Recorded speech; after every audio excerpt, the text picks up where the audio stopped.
pessoal, a gente continua hoje com colação e redução das doações não oficiosas. Eu venho falando de colação para você já faz algum tempo, então finalmente a gente vai poder abordar essa temática com alguma profundidade. Bem, o que é colação? O nome colação, né, é a conferência dos bens da herança com outros transferidos pelo decujus em vida aos seus descendentes, com o retorno dessas liberalidades, ou seja, desses bens doados, bens e valores doados, para um cálculo equitativo das cotas hereditárias.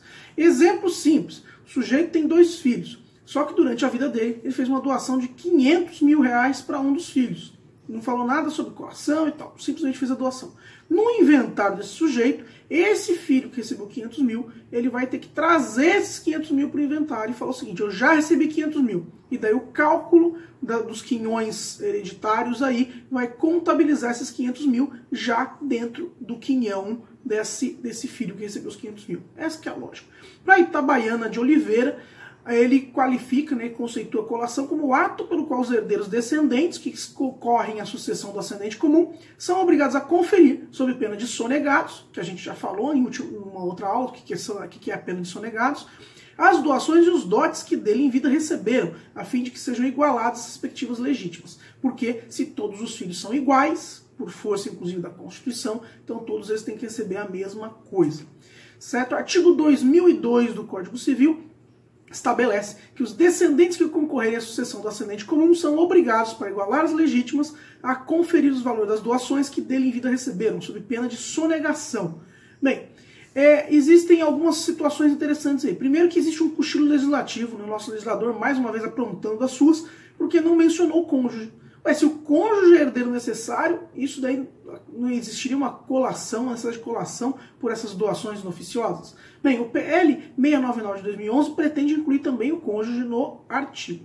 Essas doações são presumidas como adiantamento de herança, por força do artigo 544 do Código Civil, que, olha só que surpreendente, menciona o cônjuge. Então o artigo 544 diz que a doação de ascendentes a descendentes, ou de um cônjuge a outro, importa adiantamento do que lhes cabe por herança. Então, se importa adiantamento que se cabe por herança pelo artigo 544, o cônjuge vai ter que colacionar também eventuais bens que tenha recebido de doação do outro. Certo? O parágrafo único do artigo 2002 vai dizer que para calcular a legítima, o valor dos bens conferidos vai ser computado na parte indisponível, sem aumentar a disponível. Então, o bem doado pelo falecido é, em regra, calculado como sendo da parte indisponível. Ah, mas se o sujeito doou para o amigo dele? Se ele doou para o amigo dele, daí você vai calcular da parte disponível. Então, a colação ela é contabilizada dentro da parte indisponível dos bens do falecido. Por isso que se ele doa para um filho ou um neto, enfim, dependendo da situação, ou para um cônjuge, isso vai ser considerado como saindo da legítima. O artigo 2003 vai dizer que a colação tem por fim igualar a proporção estabelecida no Código das legítimas dos descendentes do cônjuge sobrevivente, obrigando também os donatários, que ao tempo do falecimento do doador, já não possuírem os bens doados. Então, quer dizer que se eu recebo uma casa do meu pai e eu preciso colacionar essa casa, eu já vendi essa casa, eu vou ter que colacionar o valor daquela casa que eu vendi? Exatamente, é isso que você vai ter que fazer, porque todos os herdeiros têm que receber, todos os herdeiros que estão na mesma classe têm que receber o mesmo quinhão, como a gente viu lá em sucessão legítima. E o cônjuge consta nesse artigo 2003, vocês veem que houve um cochilo legislativo bem grande naquele artigo anterior. Bem, e os netos? Os netos eles estão previstos no artigo 2009. Quanto aos netos representando seus pais sucederem aos avós, eles vão ser obrigados a trazer a colação, ainda que não tenham herdado, que os pais teriam que conferir. Eu tenho até uma tabelinha que eu coloco no slide 685 para vocês entenderem quando que os netos vão ter que colacionar e quando eles não vão ter que colacionar. Daí vocês analisando a tabelinha vai ficar mais simples. Mas basicamente, se o avô doa o pai e os netos recebem a herança do avô representando o pai, os netos têm que colacionar, porque o pai deveria colacionar. Se o avô doa direto aos netos, e quem recebe a herança do avô são os netos por direito próprio, também os netos devem colacionar, porque eles são herdeiros. Então quem é herdeiro tem que colacionar. Agora, se o avô doa aos netos e o pai estava vivo na sucessão do avô, não tem por que haver o colacionamento, né, a colação desse bem, porque os netos não são herdeiros do avô nessa situação, o pai está vivo.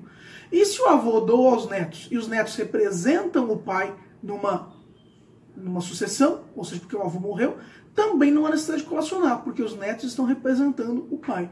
Se você colocar numa árvore genealógica, vai ficar muito mais fácil de entender quando vai ser necessária a colação e quando não vai ser necessária a colação. A colação é uma norma restritiva de direitos, então você não pode interpretar de forma restritiva para incluir ascendentes colaterais e até mesmo, talvez, companheiros. Agora, com a declaração de inconstitucionalidade daquele artigo 1790, talvez se entenda que os companheiros entram também, porque eles ingressaram na hora de divulgação hereditária ali, eles são herdeiros de primeira, segunda e terceira classe. Bem, o parágrafo único do artigo 2003 vai tratar da colação em substância. Né? Se computados os valores das doações feitas em adiantamento de legítima, não houver no acervo bens suficientes para igualar as legítimas dos descendentes e do cônjuge, os bens que foram doados assim serão conferidos em espécie, ou quando deles não dispunha o donatário pelo seu valor no tempo da liberalidade. Então, se não tem como haver bens suficientes para se igualar às legítimas, esses bens vão ser colacionados em espécie. Eu vou trazer esse bem e juntar os bens ali. Agora, se o bem não pertencer mais ao donatário, você vai ter que pegar o valor desse bem na época. Não vai ter jeito, vai ter que ser o valor. Pelo artigo 2004, o valor de colação desses bens doados vai ser aquele que certo estimativo lhes atribuir no ato de liberalidade. Então você vai trazer o valor original do bem lá atrás. E isso pode dar problema. Obviamente que pode acontecer os herdeiros começarem a brigar entre si para saber, afinal de contas, qual que é o valor do bem. Nessa situação, então, o juiz pode nomear um perito para determinar o valor estimativo desse bem. O enunciado 644, da 8ª Jornada de Direito Civil, apesar de ser contra a legem, ele vai combater o enriquecimento sem causa. É a aplicação da chamada teoria da estimação. O que diz esse enunciado 644? Esses artigos que a gente veio falando até agora devem ser interpretados de modo a garantir a igualdade das legítimas e a coerência do ordenamento. O bem doado em adiantamento de legítimo vai ser colacionado de acordo com o seu valor atual na data de abertura de sucessão, se ainda integrar ao patrimônio donatário. Então, se eu recebi uma casa, e daí na sucessão do meu pai eu preciso colacionar essa casa, e eu ainda tenho a casa, eu vou com o valor do bem na data da abertura de sucessão, ou seja, o valor da casa na data da abertura de sucessão, que como sabemos é a morte do decujus. Agora, se o donatário não possuir o bem doado, esse vai ser colacionado pelo valor do tempo de sua alienação, atualizado monetariamente. Então eu vendi a casa 3 anos atrás, então eu pego aquele valor que eu vendi a casa 3 anos atrás e atualizo monetariamente de 3 anos para trás até hoje, até o momento da abertura de sucessão. Certo? E essa é a lógica desse enunciado 644. O artigo 2004 vai ter no parágrafo 1º que se desse ato de doação não constar um valor certo, nem houver uma estimação feita naquela época, os bens vão ser conferidos na partilha pelo que se calcular que valesse no tempo da liberalidade. Ou seja, você vai precisar de uma perícia para aferir o quanto valia aquele bem lá atrás. E o parágrafo 2º desse artigo vai dizer que só o valor dos bens doados vai entrar na colação. Não assim os da benfeitorias acrescidas, que pertencerão ao herdeiro donatário, e também os rendimentos de lucros e os danos e perdas. Então, benfeitoria, rendimento, lucro, tudo mais relativo àquele bem que foi doado e que deveria ser colacionado, não entra na colação. Porque, afinal de contas, se aquele bem é do herdeiro, a partir do momento da doação, qualquer benfeitoria que ele faça naquele bem é do herdeiro também, e não faz sentido que ele seja contabilizado na divisão dos bens do morto. O artigo 639 do CPC vai estabelecer a utilização do valor do bem à época da abertura da sucessão e não à época da liberalidade. Vocês veem que tem aí algumas dúvidas, algumas antinomias entre as normas. O Código Civil fala uma coisa, o Código de Processo Civil fala outra, e a gente fica no meio na dúvida sobre o que seria o melhor. Bem, o que fazer no momento que você encarar um problema desse, você vai ter fundamento legal para um lado ou para o outro, o que acaba sendo positivo do ponto de vista argumentativo. Né? O artigo 2005 vai trazer uma presunção iuris tanto, pela qual a doação equivale ao adiantamento de herança. Obviamente, como a presunção iuris tanto, ela pode ser ilidida por outro tipo de prova e por até uma declaração em sentido contrário. Então, são dispensadas da colação as doações que o doador determinar saiam da parte disponível, contanto que não excedam computado seu valor ao tempo da doação. Eu falei para vocês, quando a gente teve aula de doação, que se você doa para um descendente, fala dispensar da colação, é exatamente isso que está se falando, está se dispensando a colação. Quer dizer que o doador, quando morrer, o inventário dele não vai ter a necessidade de se trazer esse bem doado para o inventário para haver um cálculo dos quinhões hereditários. Agora, se eu não falo nada, não fala que foi dispensada a colação, então presume-se que vai ter que ser colacionado. Parágrafo único vai dizer que presume-se imputado na parte disponível a liberalidade feita a descendente, que é o tempo do ato, não seria chamado a sucessão na qualidade de herdeiro necessário. Ou seja, o avô doa para o neto, mas na época ele tinha um monte de filho. Só que depois, quando o avô morre, ele não tem filho nenhum e o neto herda. Bem, nesse caso vai se presumir que está na parte disponível e não saindo da parte indisponível, consequentemente tendo que ser gerada a colação. A dispensa da colação, pelo artigo 2006, pode ser outorgada pelo doador em testamento ou no próprio título de liberalidade. Então, no próprio testamento, pode fazer assim, aliás, aquela casa que eu doei para o meu filho está dispensada da colação. Ele pode fazer isso? Pode. E no instrumento de doação? Também pode. Não se pode presumir que houve uma dispensa de colação, mas ele pode colocar tanto no testamento quanto no instrumento de doação. E essa dispensa de colação tem que ser expressa e inequívoca, porque afinal de contas, se ele não dispensar, se ele dispensa da colação, ele vai estar prejudicando os outros herdeiros. Então isso tem que ser muito clara, essa dispensa da colação. E os gastos ordinários que o ascendente faz com o descendente? Vamos dar um exemplo que eu sempre dou em aula, né? O pai paga para um filho a faculdade particular e outro filho que fez faculdade pública não paga nada e esse filho se ferra. E aí, dá para levar à colação esses gastos? O artigo 2010 traz uma resposta. Não virão à colação os gastos ordinários do ascendente com o descendente, enquanto menor, na sua educação, estudo, sustento, vestuário, tratamento das enfermidades, enxoval, assim como despesas de casamento ou feitos no interesse de sua defesa em processo crime. Vocês veem que o legislador encara todas essas situações como deveres que o ascendente tem em relação ao descendente. Vocês notem que está aqui, estudos enquanto menor, né? Então talvez aquele pagamento de faculdade particular cara poderia ser colacionado por esse filho que recebeu o pagamento das mensalidades caras de uma faculdade em detrimento aí de um filho que não recebeu nada porque conseguiu passar numa faculdade pública. Então eu sei que eu estou aí imputando para vocês, aí, meus alunos da Faceli, talvez o germenzinho da briga no inventário, mas pensem a respeito. O artigo 2011 vai trazer que as doações remuneratórias de serviços feitos ao ascendente também não estão sujeitos à colação. Então, doação remuneratória, como remunera algo, né, pelo artigo 540 do Código Civil, trata disso, não vai ser considerada uma doação, não vai sair da parte indisponível. Lembrando que a doação remuneratória tem várias características diferentes de uma doação normal. Por exemplo, ela não pode ser revogada por ingratidão. Se não pode ser revogada por ingratidão, também não vai ser sujeita à colação. E sendo feita a doação por ambos os cônjuges, como é que vai ser feita? Pai e mãe doam para um filho. Bem, se a doação é feita por ambos os cônjuges, o inventário de cada um vai se conferir por metade. Então, aquele bem que foi doado por pai e mãe ao filho, 50% daquele bem vai ser no inventário de um, 50% daquele bem vai ser no inventário do outro. E isso não é uma regra restritiva de direitos, né? Então se pode aplicar também a união estável, de acordo com boa parte da doutrina. O Código de Processo Civil, no artigo 641, seus parágrafos, vai explicar o que vai acontecer, né, caso o herdeiro negue o recebimento dos bens e a obrigação de os conferir, assim, não, eu recebi, mas isso aqui não tinha que colacionar, não. Daí vai ter todo um procedimento. Se essa oposição vai ser julgada procedente ou improcedente e tudo mais. Então, vocês conferem o artigo 641 do CPC para ver o que acontece.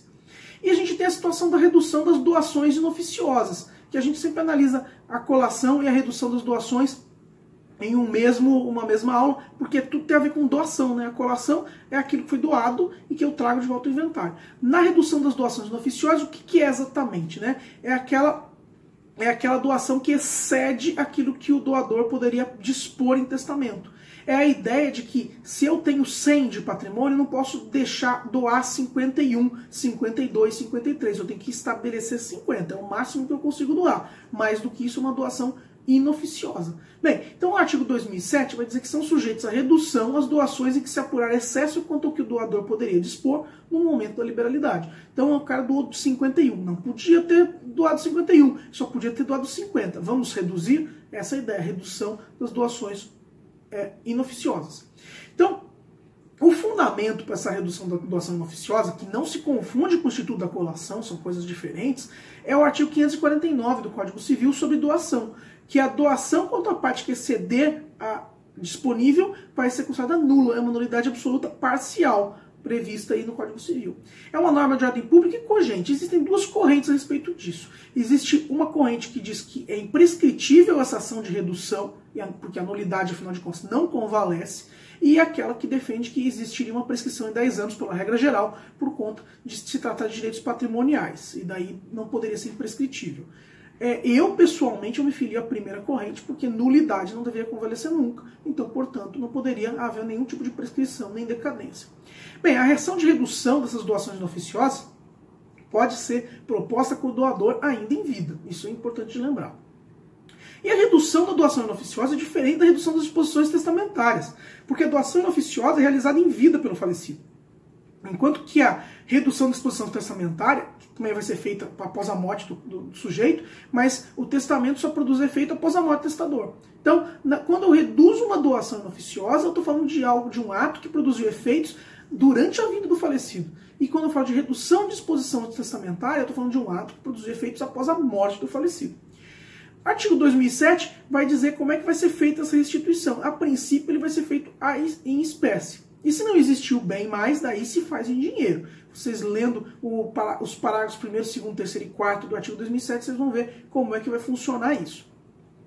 E quem renunciou à herança? Como é que funciona? O artigo 2008 vai dizer que aquele que renunciou à herança ou foi excluído deve conferir as doações recebidas para repor o que exceder o disponível. Então, ainda que o cara tenha renunciado e ele recebeu lá atrás, ele vai ter que devolver aqueles bens, aqueles valores que ele recebeu lá atrás, que deveriam ser sujeitos à colação. A regra, ela é repetida no CPC no artigo 640. É a mesma coisa, basicamente, que se está dizendo em um e outro. E o artigo 640 do CPC, nos seus parágrafos 1º, 2º e 3º, vai falar como é que funciona com relação a direito de preferência. O donatário vai ter direito de preferência para adquirir o bem. Então, o donatário pode escolher entre os bens doados, tantos quanto bastem para perfazer legítimo. Então, ele vai poder resolver a legítima por ali. E a metade disponível, entrando a partir do excedente para ser dividido nos herdeiros. Se essa parte inoficiosa requer sobre bem imóvel, que não tem como dividir, daí o juiz vai fazer uma licitação entre herdeiros. A gente já falou sobre isso em Direito Civil 3, em Direito Civil 4, aquela coisa de você sortear, fazer o leilão, né, ver qual herdeiro que vai... Sortear não, né? Qual herdeiro que vai dar mais pela parte, tudo mais. E por fim, no parágrafo 3º, o donatário vai poder concorrer na licitação se em igualdade de condições, vai ter preferência sobre os herdeiros. Então, essas situações, todas essas regrinhas estão previstas no Código de Processo Civil.